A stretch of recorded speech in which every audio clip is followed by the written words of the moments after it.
Issue پر قطعاً کسی قسم کی آج تک ان 58 دنوں میں کوئی پیش رفت نہیں ہوئی،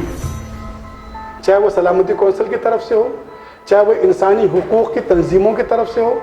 چاہے وہ آپ کی اپنی حکومت کی خارجہ پالیسی کی طرف سے ہو۔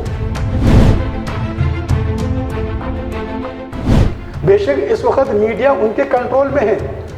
نہ ناگالینڈ کی خبر آپ کو آ رہی ہے، نہ موضوع قبائل کی خبر آپ کو آ رہی ہے، نہ نکسلائٹ کی خبر آپ کو آ رہی ہے، نہ خالستان کی خبر آپ کو آ رہی ہے۔ اس کے علاوہ کئی اور ریاستیں ہیں ہندوستان کے اندر، 370 وہاں بھی لاگو ہو سکتا ہے۔ 370 کا مسئلہ نہیں ہے،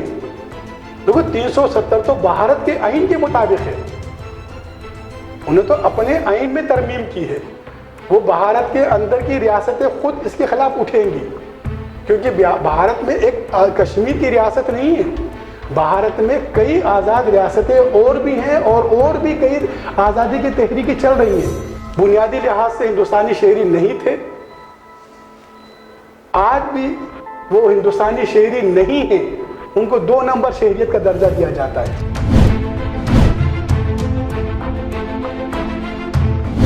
سب سے زیادہ خودکش اگر کیا ہے تو تمل ناڈو والوں نے کیا ہے،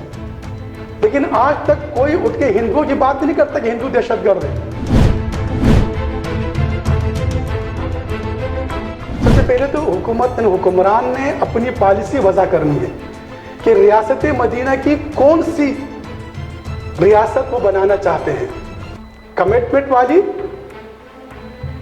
یا دعوت اسلام والی، کہ بھئی ہندوستان کو مسلمان کرنے کے لیے پاکستان کو بنایا گیا ہے،